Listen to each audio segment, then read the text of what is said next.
아멘. 하나님께서 우리에게 주시는 말씀은 사도행전 17장입니다. 사도행전 17장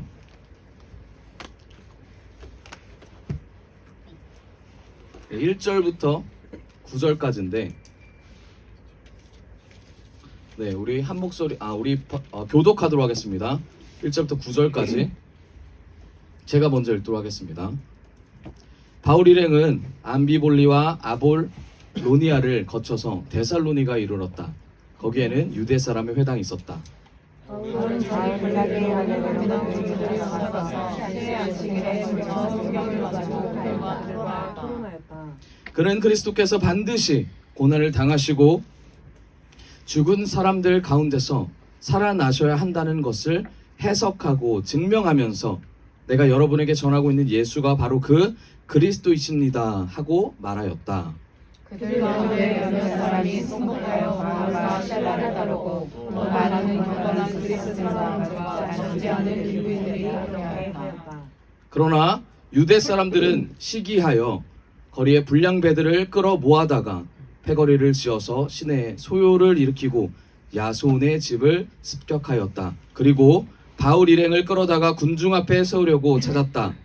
그러나 그들을 찾지 못하고 야손과 시도 사람을 시청 관원들에게 끌고 와서 큰 소리로 외쳤다. 세상을 살아나게 한 사람들이 여기에도 나타났습니다. 그런데 야손이 그들을 영접하였습니다. 그 사람들은 모두 예수라는 또 다른 왕이 있다고 말하면서 황제의 명령을 거슬러 행동을 합니다. 군중과 시청 관원들이 이를 보고 조롱하였다. 같이 읽겠습니다. 시작. 그러나 시청 관원들은 야손과 그 밖의 사람들에게 보석금을 받고 놓아주었다. 아멘. 아멘. 오늘 주님께서 우리에게 주시는 말씀의 제목은 소란 피우는 그리스도인이 됩시다. 소란 피우는 그리스도인이 됩시다 라는 제목으로 말씀을 선포하도록 하겠습니다. 지금 바울의 2차 전도 여행을 계속 얘기했습니다. 네, 어제는 수요일 날은 영적인 한계를 극복한 모습을 우리가 보면서 구원을 받는 집단들을 보게 됩니다. 바울이 영적 한계를 넘었더니 그 자리에 성령이 3일 만에 일어났고 3일 만에 성령의 역사하심을 바울이 보면서 구원받는 백성들을 눈으로 보고 감사, 기도와 찬양을 하는 그런 모습을 우리가 보게 됐습니다. 바울이 지나갈 때마다 그 도시에 어떤 일이 일어났습니까? 소란이 일어났습니다. 아멘. 네, 소동도 일어났습니다. 우리 옆 사람과 인사합시다. 소란 피우는 그리스도인이 됩시다. 소란 피우는 그리스도인이 됩시다. 아멘. 제가 어렸을 때 별명이 소란 피우는 사람이 별명이 있었고 두 가지 별명이 있는데 한 가지 더는 말공장이라는 별명이 있었습니다. 네. 제가 소란을 정말 많이 피웠는데 제가 어렸을 때 제가 상처가 되게 많습니다. 얼굴에 이제 상처가 많은데 좀 까무잡잡해가지고 상처가 좀 가려져요. 주연입니다. 근데 이제 상처가 있는데 상처마다 다 스토리가 있습니다. 그래서 저는 처음 만난 사람들에게 제 상처 얘기만 하면 되게 친해져요. 제가 보이지 않는 곳에 상처가 있는데 특히 어디 있냐면 제가 여기 보시면 보여드리기 좀 그렇지만 제가 여기 상처가 있습니다. 보이세요?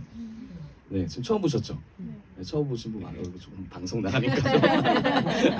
네, 제가 여기 이제 상처가 있는데, 제가 군대를 가게 되면 상처를 확인을 합니다. 확인을 하는데 제가 아무 말 없이 이 상처를 딱 보여줬어요. 그러면서 제 주변에 누가 모였냐면 여기에 손을 그은 애들이 모이기 시작합니다. 저는 그런 사람이 아닌데 여기 모인 사람들이 모여서 무슨 얘기를 하냐면 너 정말 힘들었겠구나. 저를 위로하기 시작합니다. 정말 이 상처가 주는 힘이 정말 대단한 것 같아요. 많은 사람들이 저에 대해서 많이 열고 마음을 많이 열고 저를 바라보는 관점과 시각이 정말 달라짐을 많이 느꼈습니다. 여러분, 외적인 상처뿐만 아니라 내면의 상처를 받게 되면 이 내면의 상처 때문에 많은 사람들에게 또 마음의 문을 열 수 있습니다. 그런데 여기서 우리가 놓칠 수 있는 게 있어요. 내면의 상처가 예수님이 우리 이 상처를 고쳤다라는 사실을 말하지 않는 이상 이 상처는 상처로 남게 됩니다. 이 상처는 치유가 되지 않아요. 그럼 어떻게 됩니까? 정말 이 상처를 통해서 주님께서 말씀하고자 하는 것을 우리가 삶 속에서 깨달아야 될 줄을 믿습니다. 저는 상처들을 통해서 제가 깨달았던 건 뭐냐면 하나님께서 이 상처를 통해서 저의 인격과 성품을 바꾸셨습니다. 제가 어렸을 때 정말 천방지축이었습니다. 제가 담을 넘는 걸 굉장히 좋아해서 담을 넘다가 담이 무너진 적도 있고, 2층 집에 올라갔는데 2층 집이 판넬로 돼 있었어요. 판넬. 옆집, 앞집이 판넬로 돼 있는데 그 파란색 판넬 아세요? 그 빛이 투과되고 플라스틱 얇은 거, 그게 너무 아름다운 거예요. 바다 같은 느낌이 드는 거예요. 그럼 어떻게 해요? 뛰어들어야죠. 거기를 지나가다 다리가 빠진 적도 있고, 3층 높이에서 아름다워서 뛰어내릴 꽃밭이었어요. 뛰어내리려고 딱 하는데 너무 높은 곳이었어요. 저도 몰랐어요. 이렇게 높은 곳인지. 뛰어내리려고 했는데 뒤에 옷이 너무 커가지고 철조망에 걸려서 대롱대롱 매달려 있을 때가 있었어요. 다 주의 은혜예요. 자, 여기에 또 상처가 하나 더 있습니다. 이쪽에 상처가 뭐가 있냐면 이렇게 찢어져 있는데, 여기를 보면 제가 그 어린 아이들이 좋아하는 곳이 있습니다. 그게 어디냐면 폐허가 된 그런 곳에서 노는 걸 좋아했어요. 거기서 폐허가 된 농협이 있었어요. 농협. 엄청 큰 농협이 공항동에 하나 있었는데, 그 농협에서 친구들이랑 그 커튼봉 날리기, 그때 올림픽이 한창이었는데 커튼봉 날리기 놀이를 하고 있었어요. 제가 멋있게 잡는다고 이렇게 잡는 게 아니라 날려서 어떻게 잡아요? 이렇게 잡아가지고 여기 이렇게 찢어졌어요. 근데 제가 알았어요. 하도 많이 찢어지니까. 나 찢어졌네. 그래서 그날 주일이었습니다. 주일날 아침에 예배를 드리고 어른들이 예배를 드릴 때 제가 가서 이제 난리를 친 건데, 화장실 가서 여기를 피를 땄는데 피가 계속 나는 거예요. 찢어진 걸 이미 알았어요. 근데 둘 중에 하나였습니다. 끝까지 말 안 하고 버티냐, 아니면 이거를 말해서 빨리 처리를 받냐. 예배 시간을 방해하면 안 되니까 기다렸다가 다쳤다고 말하고 찢어졌다고 해서 병원에 갔던 기억이 있습니다. 이거 왜 다쳤냐? 교회 유리창 뚫고 지나가 다친 거예요. 제가 여기 보면 여기 점 보이죠? 점 보이시죠? 이것도 다친 건데, 제가 이거를 들이미는 순간 어떤 일이 일어나는 줄 아세요? 이거 들이미면 사람들이 여기 담배빵 한 줄 알아요. 그래가지고 여기 담배빵 했다 그래서 애들이 굉장히 무서워합니다.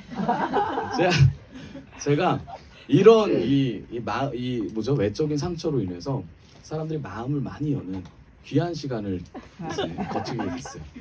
그리고 제가 정말 조심하게 되죠, 앞으로.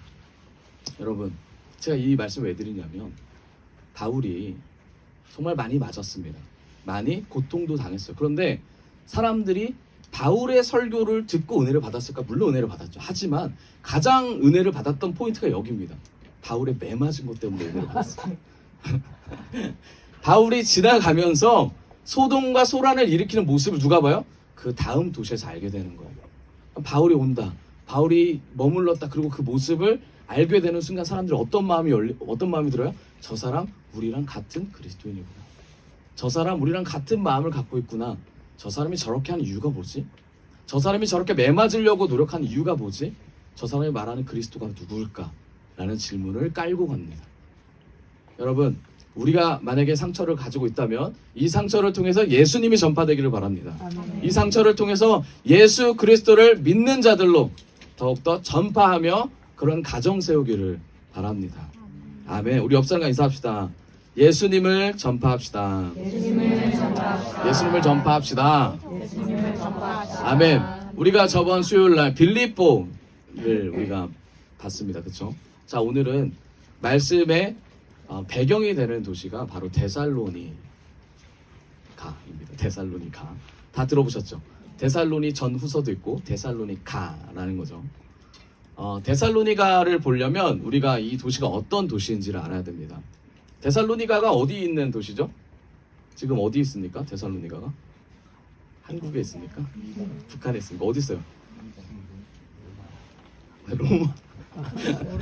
그래서 네, 아무튼 어딘가 있습니다. 이거. 네, 모두가 맞는 걸로 하겠습니다. 자, 이제 그림 한번 띄워주세요. 자, 우리가 좀 다른 그림을 갖고 왔습니다. 자, 보시면 이제 뭐 레이저 포인트 준비한다는 거 없나요?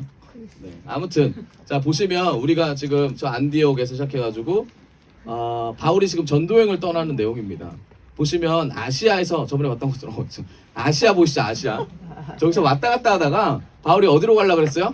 네, 길리기아 이쪽으로 가려다가 갈라디아로 가려다가 이제 못 가고 막혀서 그다음 어디로 가요? 마게도니아로 올라갑니다. 마게도니아가 바로 저기죠. 네아폴리 저 위쪽을 마게도니아라고 합니다. 자, 저 전체를 이제 마게도니아라고 하는데 마게도니아로 가는데 가장 대표적인 도시가 바로 우리가 오늘 읽은 어디예요? 데살로니가입니다. 데살로니가. 좋아 보이죠? 데살로니가가 왜 유명할까요? 왜 대표적인 도시일까요?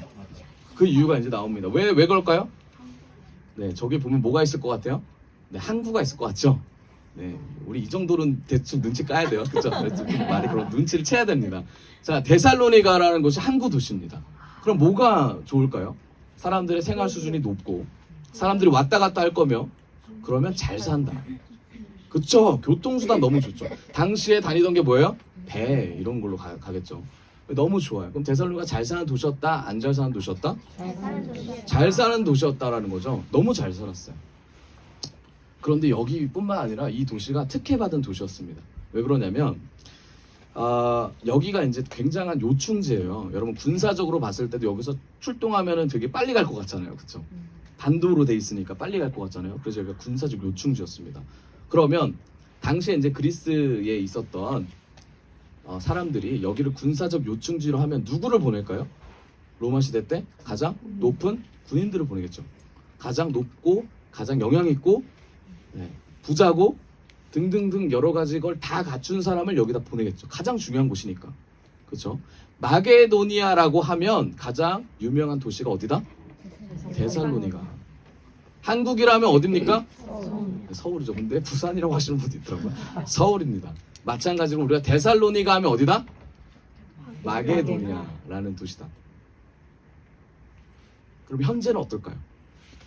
현재도 마찬가지로 마게도니아입니다. 그런데 그리스 수도 어디예요? 그죠? 로마 누구야? 로마. 아테네. 이탈리아에 있습니다. 로마는. 그렇죠. 우리 함께 갑시다. 자, 그렇죠. 그리스의 수도는 아테네입니다. 아테네.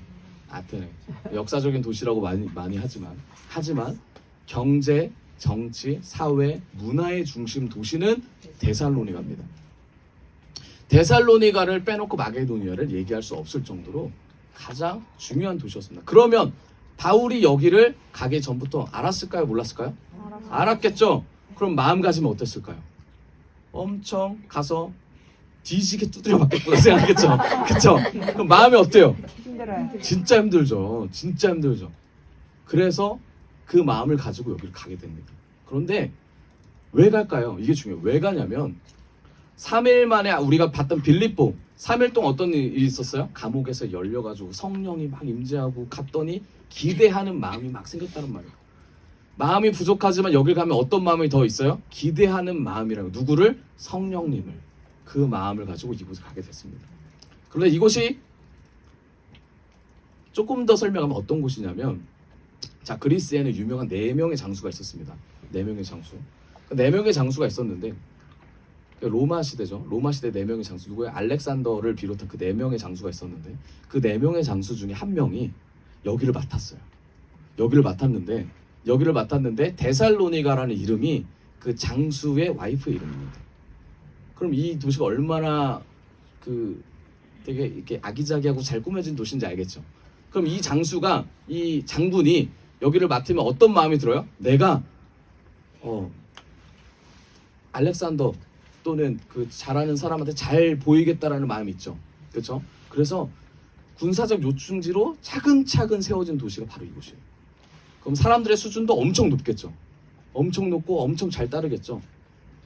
그런데 확실하게 했던 건 뭐냐면 돈 문제였습니다. 돈 문제를 어떻게 했을까요? 로마에서 지원을 받을 뿐만 아니라 여기 자체에서 세금을 걷어요. 그래서 자치령이라고 들어봤어요? 여기가 도시지만 여기를 국가로 인정해준다라는 문서를 보내서 국가로 인정하는 체계를 갖춘 곳이 어디다? 데살로니가였다. 그럼 바울이 생각할 때 어떤 마음이에요?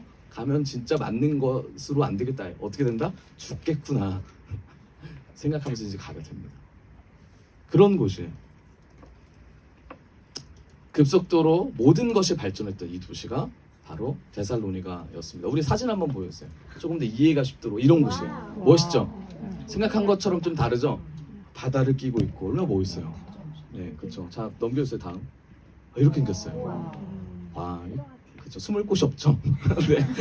자, 넘겨주세요. 자, 이거는 제가 이제 좀 갖고 왔는데, 저게 이제 사도 바울의 교회예요. 기념교회. 그래서 저거를 중심으로 이제 사역이 진행됐었다라는 것을 가지고 다음 사진도 있네요.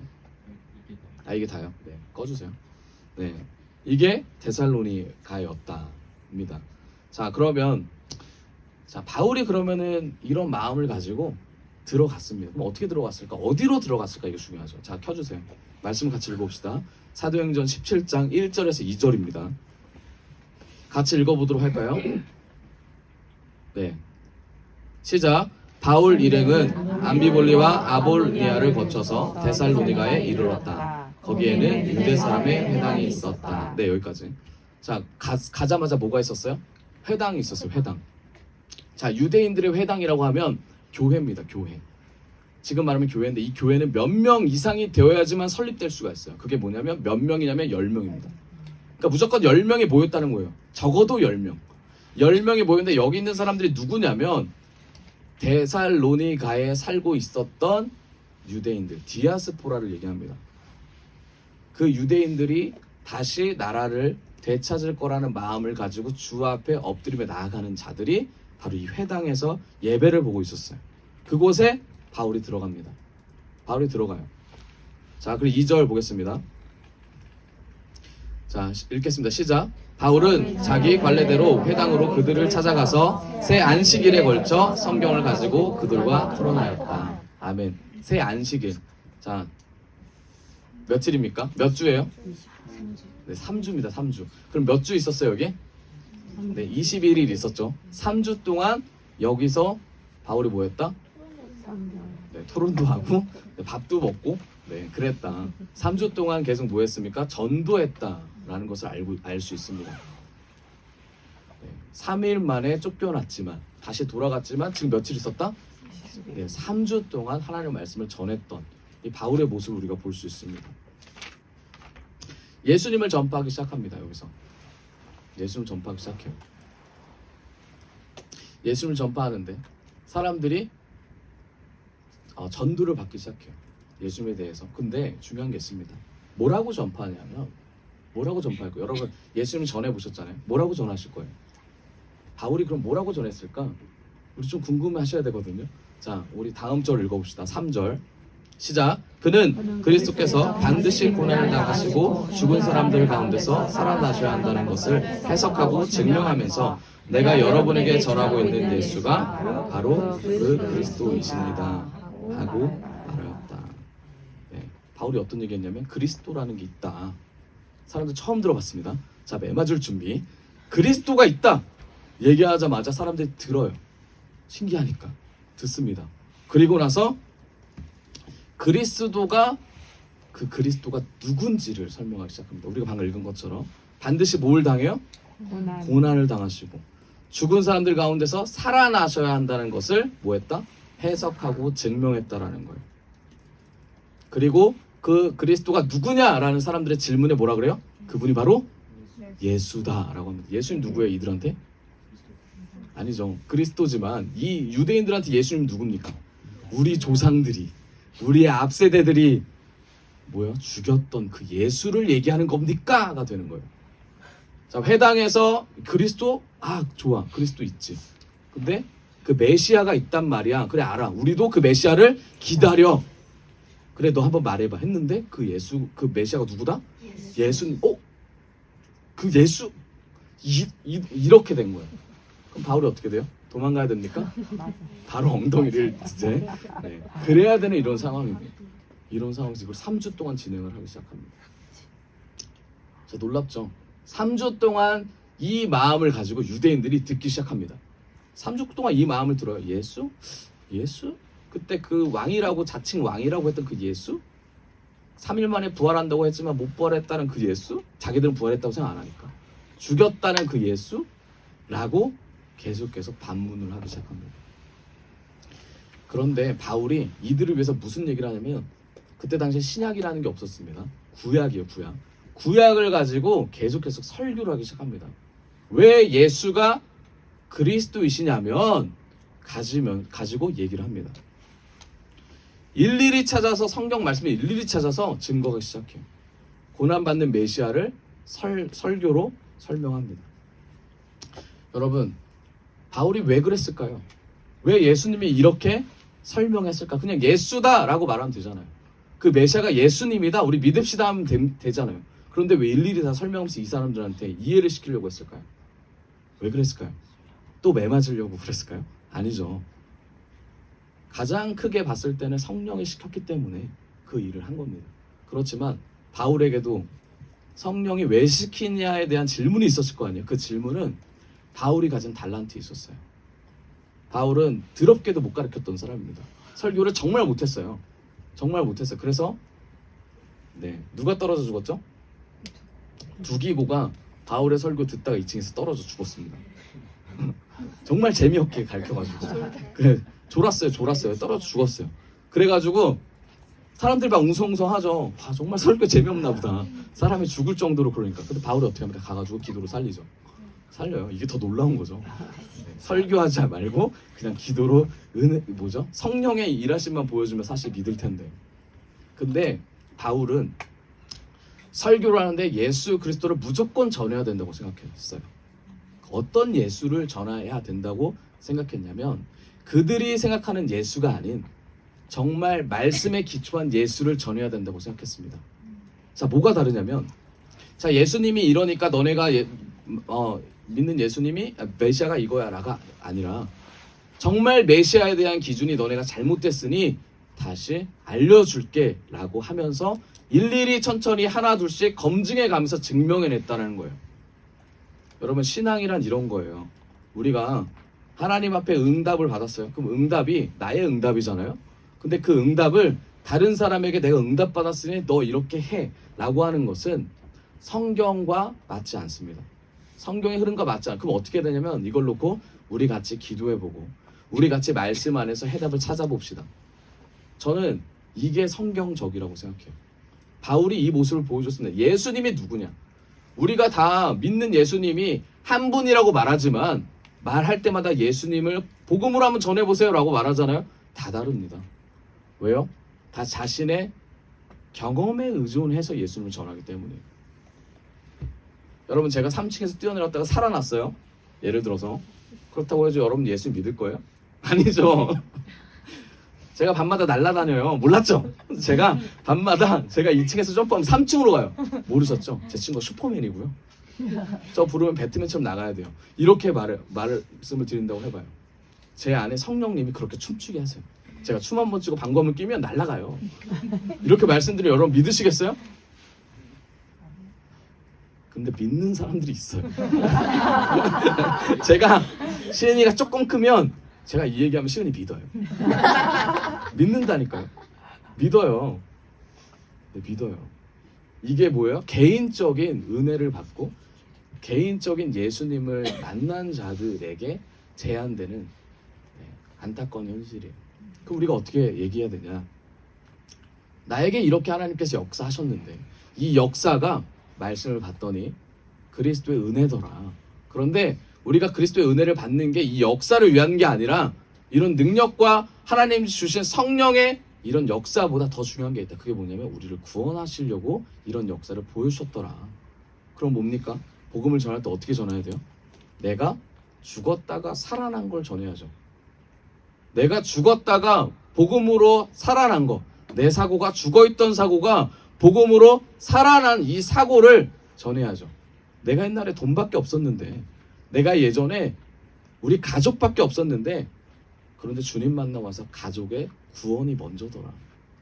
내가 옛날에 우리 자녀밖에 없어. 자녀가 명문대 가는 것밖에 없었는데 명문대 가는 것보다 우리 자녀가 주일 예배를 참여하는 것이 정말 복되고 은혜더라. 상대가 이 부분을 모를 수 있어요. 수용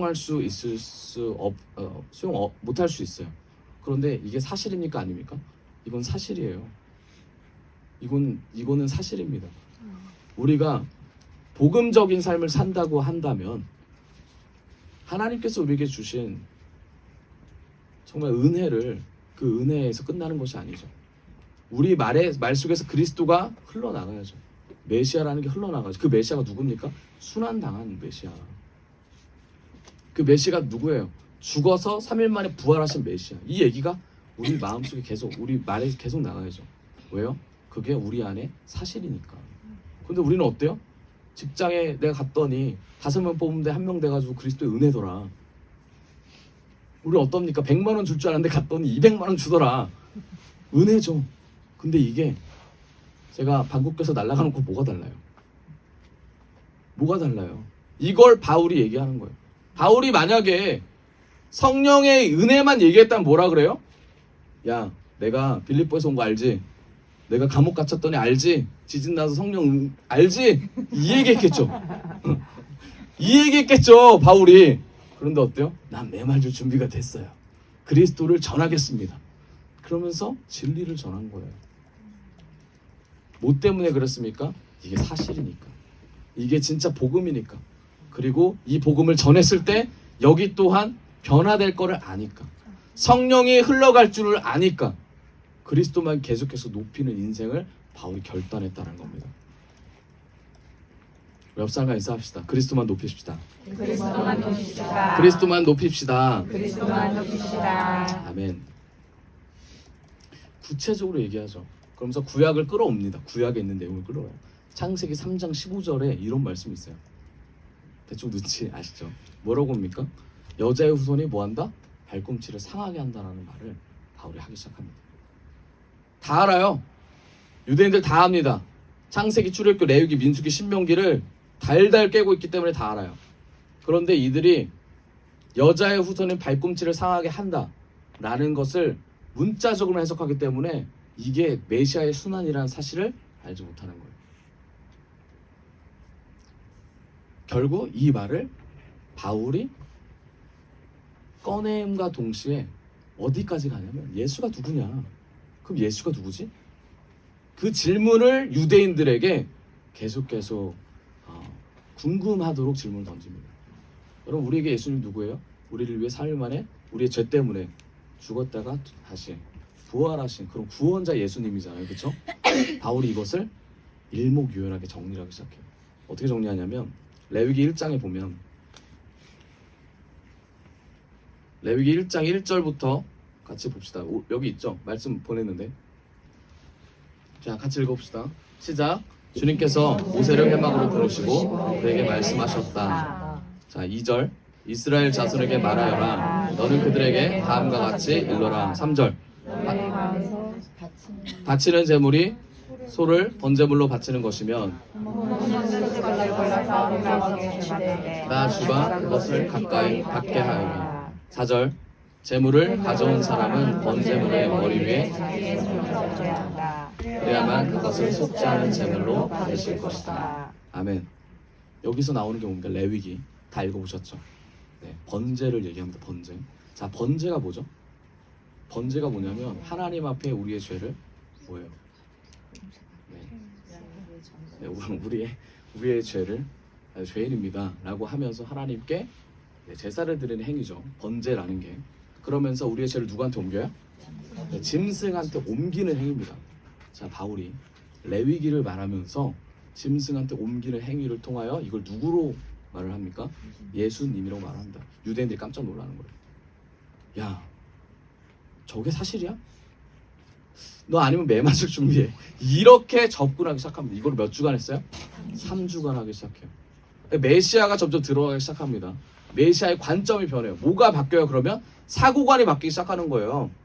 메시아는 어떤 메시아냐면 당시 메시아는 왕궁 세워줄 사람, 왕으로 오실 분, 황금 쌓아놓고 구름 타고 내려와가지고 막 놀랍게 막 환상처럼 유대인들을 다시 메인으로 만들어 주실 그런 분이에요. 그런데 어떤 사람입니까? 바울이 말하는 사람은 전혀 그거랑 상관없는 거죠. 부족한 자예요. 예수님이라는 거 말구에 태어났고요. 사람들에게 멸시와 모욕을 당했고 그랬던 사람을 설교하기 시작합니다. 결국 뭡니까? 이 번제라는 이 의미가 하나님 앞에 죄된 인간은 갈 수 없지만 번제라는 건 우리의 죄를 짐승한테 줬을 때 누구한테 간다? 우리가 하나님께 갈 수 있다라는 것을 말씀을 통해서 풀기 시작합니다. 그게 메시아야. 너희들 몰랐지? 그게 메시아. 예수님이라는 존재는 너희의 잘 먹고 잘 살고 너희의 유익과 이익 때문에 너희 나라를 세워주는 게 아니라 너희 죄 때문에 주님께 못 가는 그 심령을 죄를 사하고 하나님 앞에 갈 수 있도록 도와주는 그런 분이 바로 메시아란다. 그게 예수님이야 라고 바울이 전파하기 시작합니다. 그걸 고르반이라고 해서 고르반. 출애굽기 29장 4절에 이런 말씀이 있어요. 너는 아론과 그의 아들들을 회막문으로 데려다가 물로 씻기고 라는 말이 있습니다. 제사장 직분을 감당할 때 뭐 하라는 거예요? 씻기라는 거예요. 씻기라고. 그게 뭡니까? 주님 앞에 나아가는 제사장조차 씻어서 나아가야 된다. 뭡니까? 죄사함을 얘기하는 거예요. 죄사함. 여기서 데려다가라는 이 단어가 있잖아요. 이 데려다가라는 단어가 이제 카라브라는 뜻이에요. 카라브. 히브리어로 카라브거든요. 이 카라브가 고르반이라는 뜻입니다. 여러분, 주님 앞에 우리가 갈 수 있는 유일한 길은 예수님입니다. 하나님 앞에 갈 수 있는 길은 예수님이에요. 천국 백성은 예수님을 믿는 자만 갈 수 있어요.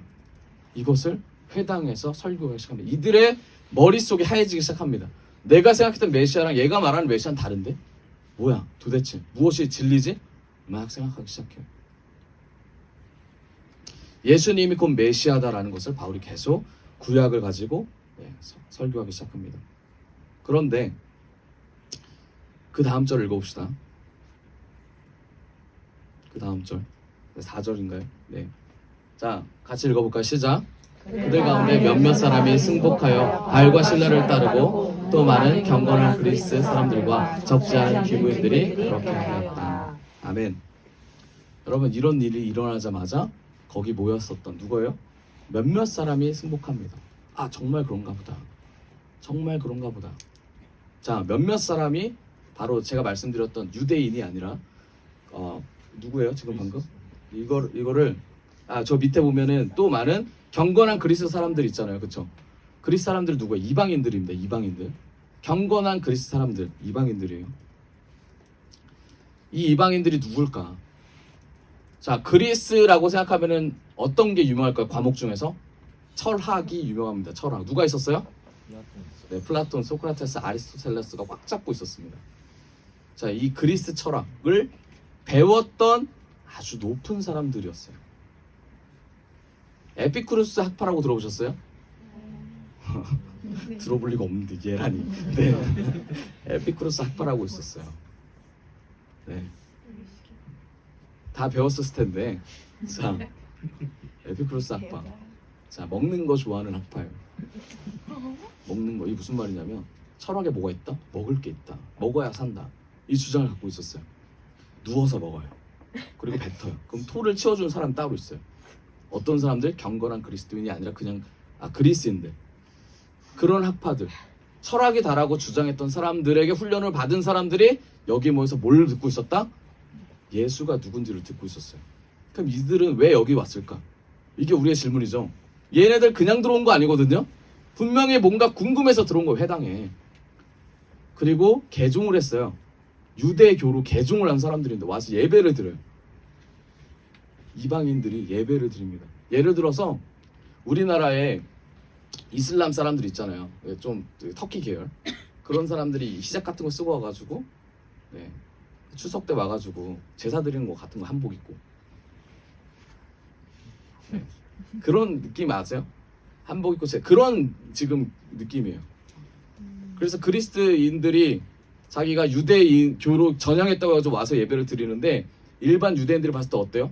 얘는 좀 이상한데? 그런데 얘네들은 어떤 이들입니까? 철학을 이미 겸비한 자들이에요. 그럼 얘네 왜 왔냐? 그 이유는 단 하나입니다. 철학이 뭔가 잘못됐다라는 생각을 갖고 있어요. 아, 철학이 뭔가 잘못됐구나. 쟤네들 에피쿠루스 학파랑 무슨 학파랑 그리스 신학자랑 플라톤 학파랑 다 보니까 신플라톤주의 막 이런 얘기가 나오거든요. 보니까 어때요?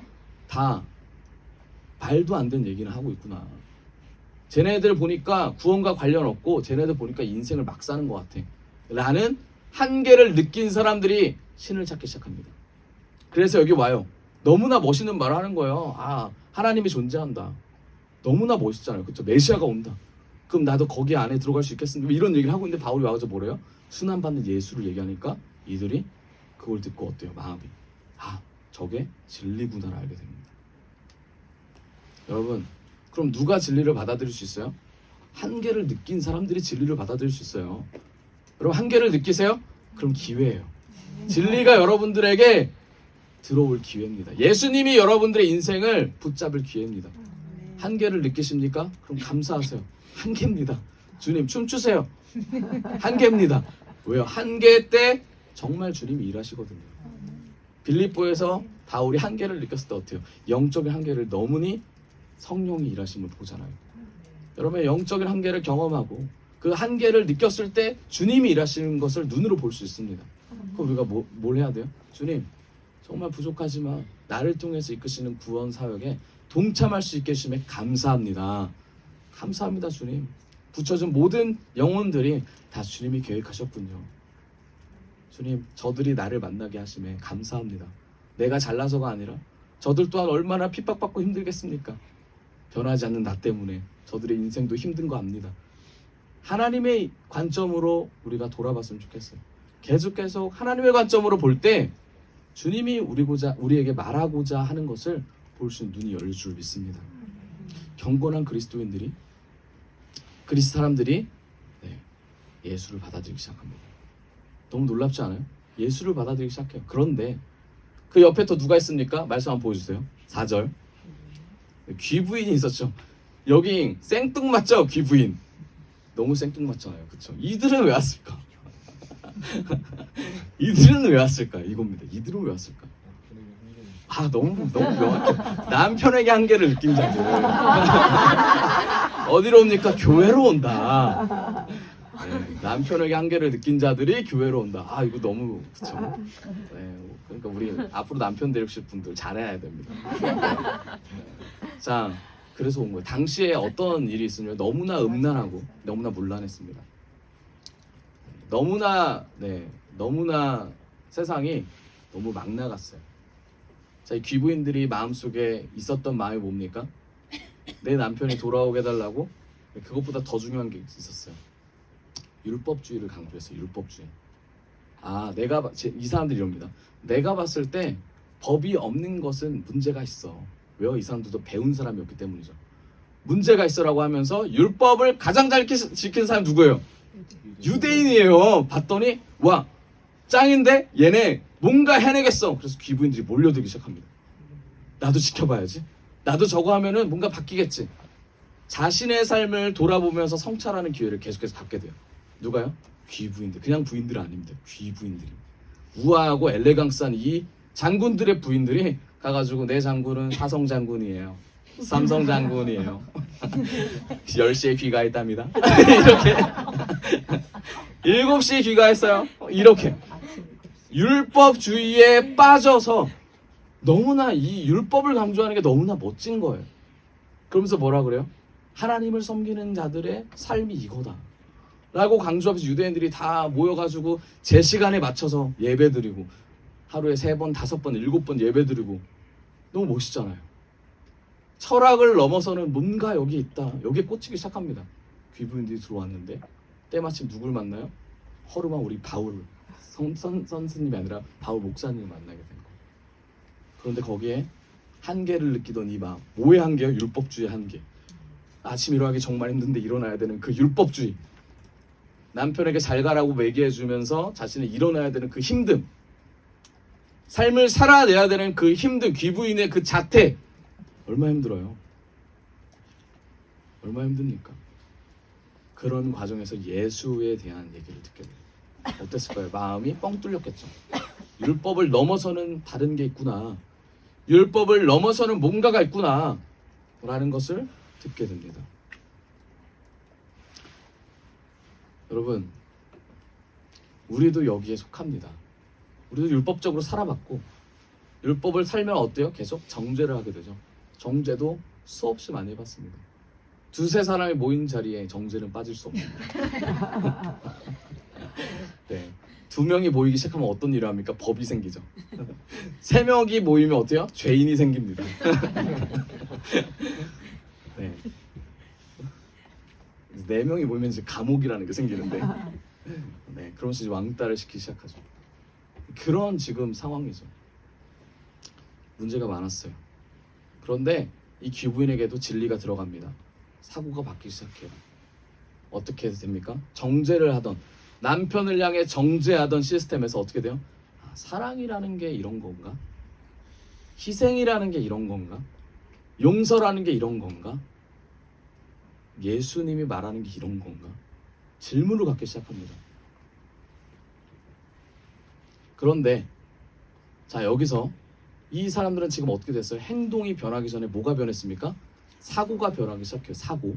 가지고 있었던 철학관들이 변해요. 세계관들과 모든 이성관이 변합니다. 남편 중심이었던 사고에서 그리스도 중심으로 옮겨가요. 귀부인들이. 그러면서 남편에게 맞춰져 있던 자신의 모든 시스템이 예수라는 또 다른 메시아로 흘러가기 시작합니다. 사고가 바뀌기 시작하는 거예요. 사고가. 경건한 그리스도인들의 사고 또한 바뀌기 시작합니다. 그러면 그리스도인의 시작은 뭐예요? 한계를 느끼고 사고를 변화시키는 것이 그리스도인의 시작이라는 거죠. 여러분, 한계를 느끼셨습니까? 그러면 사고가 변할 줄을 믿습니다. 진리가 들어오는 순간 진리가 아닌 것을 우리가 분별해낼 수 있어요. 진리가 아닌 게 뭐예요? 나에게 뭐라고 하는 말들. 내가 말씀을 접하고 이 말씀대로 살아내는데 이것보다 덜 중요한 것들을 분별해낼 수 있다는 거예요. 그러면서 어떻게 됩니까? 감정을 우리가 붙잡을 수 있어요. 어떤 감정이요? 넘어지는 감정들이죠. 예수님 붙잡지 못하고 넘어지는 감정들을 우리가 진리를 받아들이면서 말씀으로 곧게 서면서 바르게 서면서 우리가 감정에 넘어지지 않고 감정을 지배하게 됩니다. 그럴 때 어떻게 돼요? 그리스도인으로서 한 발자국 더 가는 거죠. 저렇게 행동할 수 없는 사람을 이해하게 되고 저것밖에 안 되는 저 인성과 저 모습을 우리가 보면서 기도할 수 있게 되죠. 저는 이 부분이 성장하는 그리스도인이라고 봅니다. 누가 이끌어줘요? 말씀을 기초한, 말씀을 붙잡는 우리에게 성령님이 함께 하심을 믿습니다. 자, 그런데 사고가 바뀌지 않는 자들이 있어요. 그럼에도 불구하고 바뀌지 않는 자들이 있다니까요. 그럼에도 불구하고 말씀보다 내 생각이 강하다는 사람들이 있어요. 저 사람이 잘못됐다라고 말하는 사람들이 있어요. 그게 누구냐면 5절을 읽겠습니다. 같이 읽어봅시다. 시작. 그러나 유대 사람들은 시기하여 거리에 불량배들을 끌어 모아다가 패거리를 지어서 시내에 소요를 일으키고 야손의 집을 습격하였다. 그리고 바울 일행을 그러다가 군중 앞에 세우려고 찾았다. 아멘. 누굽니까? 유대인이죠. 유대인. 자, 이 유대인들 아까 말씀드렸듯이 3주간 같이 바울의 말씀을 들었던 사람입니다. 같은 말씀을 들어도 변화되는 자가 있고 같은 말씀을 들어도 끝까지 변화되지 않는 자가 있습니다. 그럼 우리는 어떻게 해야 됩니까? 변화에 초점을 맞춰야죠. 그렇죠? 변화되고자 노력하고 성령 초청해야죠. 그렇죠? 우리 옆 사람과 인사 변화됩시다. 변화됩시다. 변화됩시다. 변화됩시다. 변화되지 않는 자들은 뭐한다? 시기한다. 질투한다. 네, 저 사람이 잘 되는 걸 못마땅해 한다.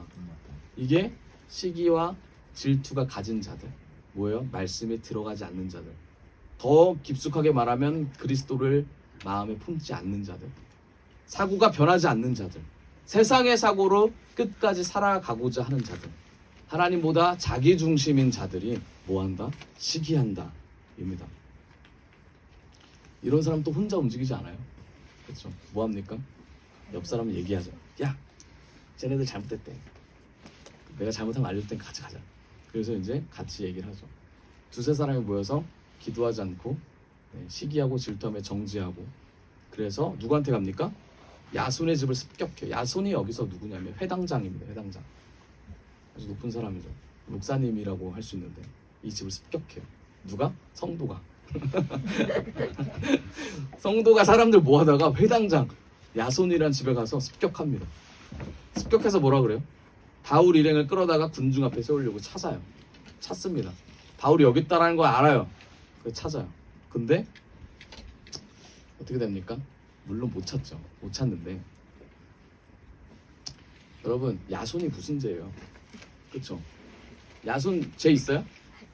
무슨 죄입니까? 죄는 딱 하나예요. 바울에게 자리를 잠깐 내준 거. 잠깐 내준 죄. 이거밖에 없거든요. 그런데 야손 또한 누구한테 섰다? 그리스도의 말씀을 들었다라는 거죠. 그리스도 메시아의 기준이 바뀌었다라는 거죠. 야손 또한. 자, 그러면 우리가 여기서 한 가지 짚고 넘어가야 될 게 있습니다. 그리스도인은 그럼 어떤 사람들을 그리스도인이라고 하는가? 그리스도인은 어떤 사람입니까? 그리스도인들은 명확하게 따지자면 그리스도가 있는 사람들을 그리스도인이라고 합니다. 우리에게 다 그리스도가 있잖아요. 예수 그리스도로 말미암아 우리가 죄상을 받았고 그리스도인으로 살아가잖아요. 그렇죠? 그런 자들이 그리스도인이라는 거예요. 자, 이걸 바꿔 말하면 그리스도인은 마귀가 좋아하는 존재다, 싫어하는 존재다? 싫어하는 존재라는 거죠. 그리스도인은, 그리스도를 가진 자는 마귀가 싫어하는 존재다. 그러면 시기와 질투를 받아요, 안 받아요? 받아요. 그러면은 우리가 생각할 땐 왜 나 그리스도 믿는데 쟤는 날 싫어하지? 왜 하나님은 나에게 그리스도인이라고 말하면서 왜 사람들이 나를 싫어하게 만들지? 물론 본인의 문제 때문에 싫어할 수도 있지만 성경을 보면 본인의 문제 때문이 아니라 그리스도인이기 때문에 사람들이 시기와 질투를 한다라고 볼 수 있어요. 근데 그 사람이 어떤 사람이냐? 정말 그리스도인이어야 된다는 거죠. 여러분 핍박을 받고 계십니까? 시기를 받고 계세요? 그러면 감사를 하세요. 내가 그리스도인의 계열에 들어갔구나. 내가 그리스도 안에서 하나님 안에서 나아가려고 하는 존재이구나를 다시 한번 돌아봤으면 좋겠어요. 그런 자들에게 뭐가 있다? 시기와 질투가 반드시 따라간다. 그럴 때 넘어지지 마시고 그럴 때 반드시 주님을 붙잡는 귀한 우리가 됐으면 좋겠습니다. 자, 그런데 17장 6절에 그들을 찾지 못하고 야손과 신도 몇 사람을 시청 관원들에게 끌고 가서 큰 소리로 외쳤다. 뭐라고 합니까? 세상을 소란하게 한 그 사람들이 여기에도 나타났습니다. 자, 그리스도인들의 특징이죠. 어떤 사람들이요? 세상을 소란하게 하는 사람들이요. 여러분 세상을 소란하게 하십니까? 가정 안에서 소란함이 느껴지세요? 그럼 성공하신 거예요. 가정이 평온하다? 그리스도인들이라면 괜찮죠. 그런데 유대인도 섞여 있고 이방인도 섞여 있고 그리스도인도 섞여 있고 이슬람교도도 섞여 있고 그런데 이 섞여 있는 과정에서 평안하다? 여러분 돌아보세요. 소동 일으키셔야 돼요. 소동이 일어나야 됩니다. 그럴 때 정말 무엇이 진리인지가 명확하게 드러나요. 사람들이 말하죠. 세상을 소란하게 한 그 사람들이 여기에도 나타났다. 그럼 어디에도 있었다? 빌립보에도 있었고 그 전에도 있었고 그 전에도 있었고 그럼 결국은 뭡니까? 같은 사람이었다. 되는 거예요. 이렇게. 자, 관원들에게 끌고 갑니다. 관원들. 자, 제가 아까 말씀드렸죠. 데살로니가는 자치구였어요. 자치구. 이게 무슨 말이냐면 이 안에 총독들이 있었습니다. 총독들이 이 데살로니가 여기를 이렇게 관리하고 있었어요. 행정관들, 높은 사람들, 이 사람들이 모여서 여기를 관리하게 됩니다. 그래서 소란하게 됐다라는 얘기를 듣자마자 뭐라고 합니까?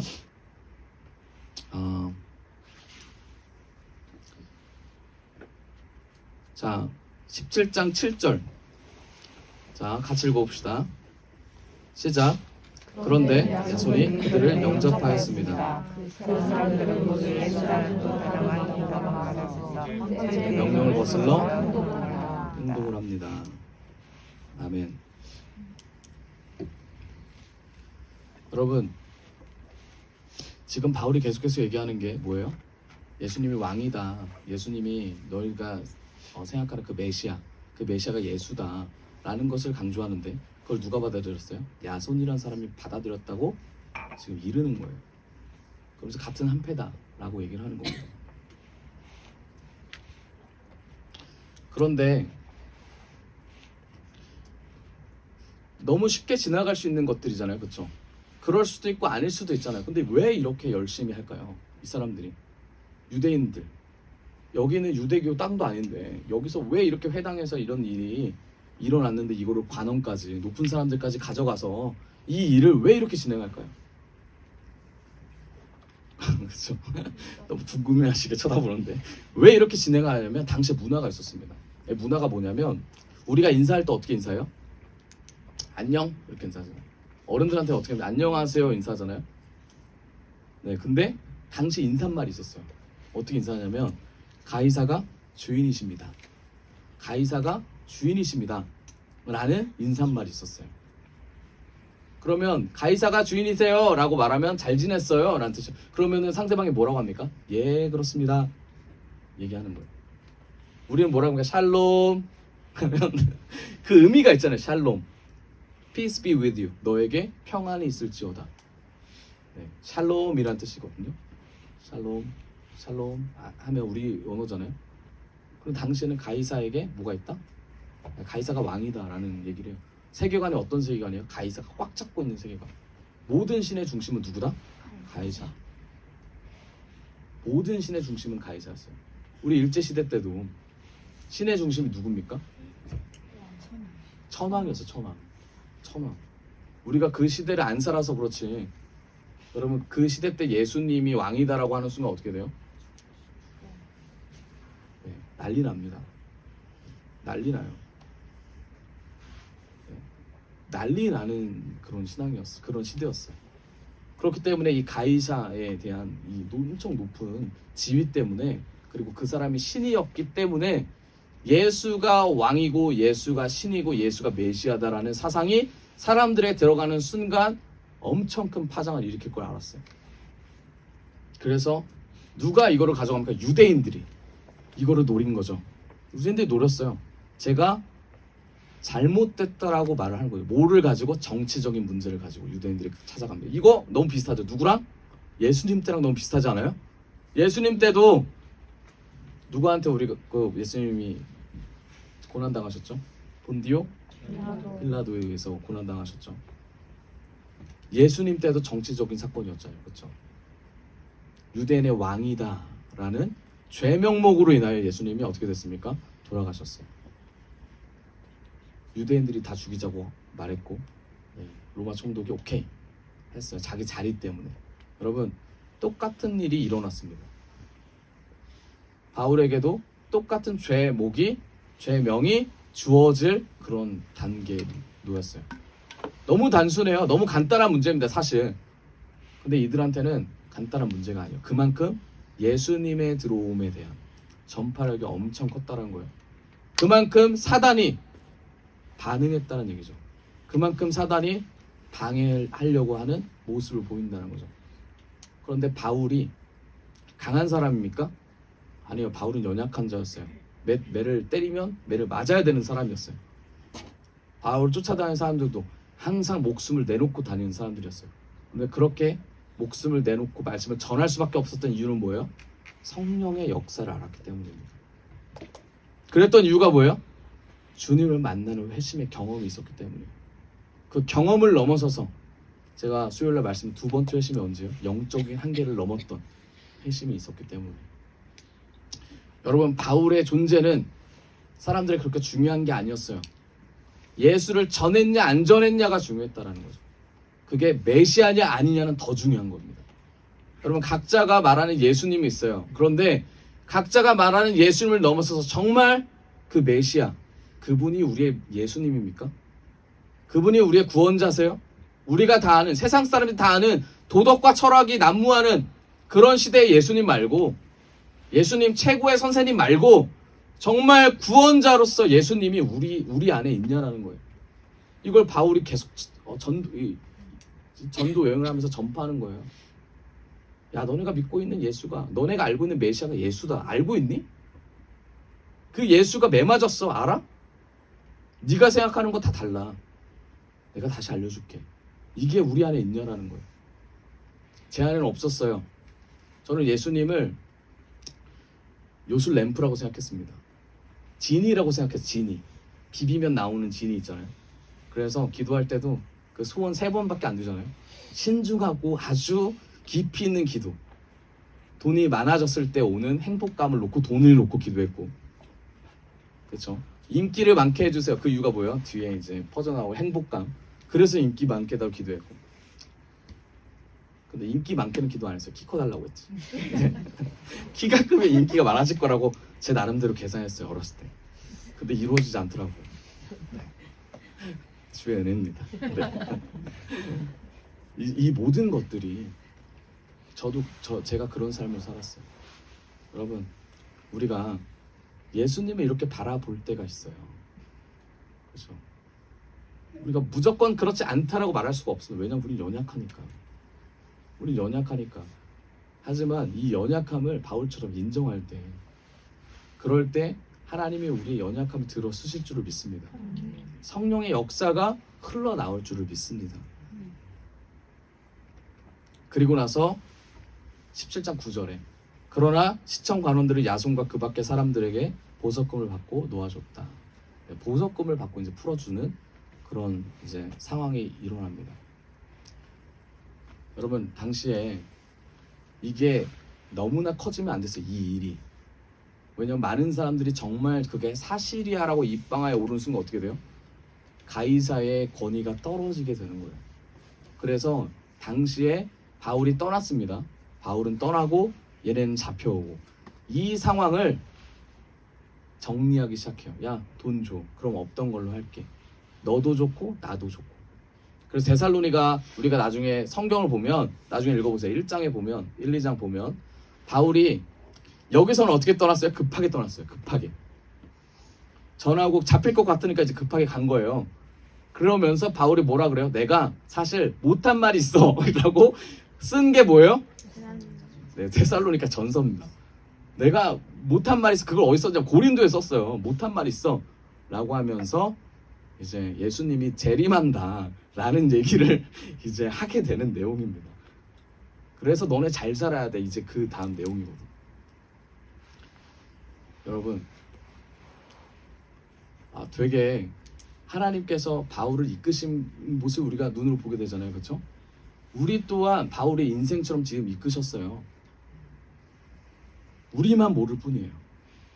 근데 옆 사람들은 다 안다니까요. 우리 옆 사람 한번 봅시다. 인생을 어떻게 살았는지 우리가 대충은 알고 있잖아요. 그렇죠? 제가 말로 다 할 수는 없지만 다 알고 있어요. 어떻게 나아가고 있는지도 알고, 어떻게 나아가야지 하나님이 이끄심도 압니다. 여러분, 소란 피우는 그리스도인이 돼야 됩니다. 숨어있는 그리스도인이 아니라 소란을 피우셔야 돼요. 나 때문에 소란 피우는 게 아니라 그리스도를 전하다가 소란 피우면서 정말 저게 메시아구나. 사람들의 세계관과 사고관을 뭘로 깨야 돼요? 말씀으로 깨야 됩니다. 그리고 중보로 기도해 줘야 돼요. 그러려면 우리가 주 안에서, 주 앞에서 계속해서 하나님, 내 인생을 주님 앞에 드립니다. 나의 연약함을 주님 앞에 드립니다. 나와 함께하여 주시옵소서. 연약하지만 나를 사용하여 주시고, 이 연약함을 통하여 주님만 드러나는 그리스도인 되게 하여 주시옵소서. 이 고백을 우리가 매일매일 했으면 좋겠습니다. 말씀의 결론을 맺겠습니다. 사도행전 17장을 통하여 우리가 고린도가 아니죠. 데살로니가 여기를 봤습니다. 여러분, 데살로니가 지역을 통하여 바울이 이 선교가 얼마나 중요한지를 보여줬습니다.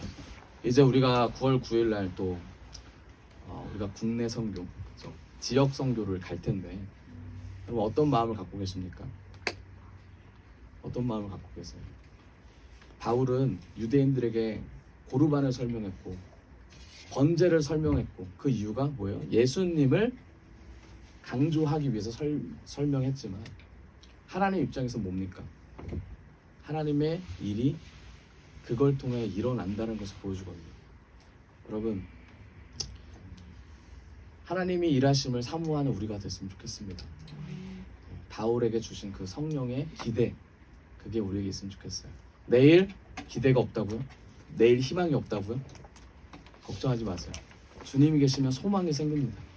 소망이 생기고 소망을 품고 나아갔으면 좋겠습니다. 그게 데살로니가 전서에 나오는 얘기예요. 소망의 인내를 품으라.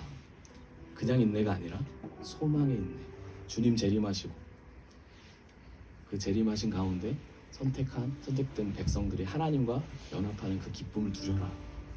비록 어렵겠지만 계속 아버지 앞에 나아가라. 이게 이제 내용입니다. 여러분, 우리 시간 같이 찬양하면서 기도할 텐데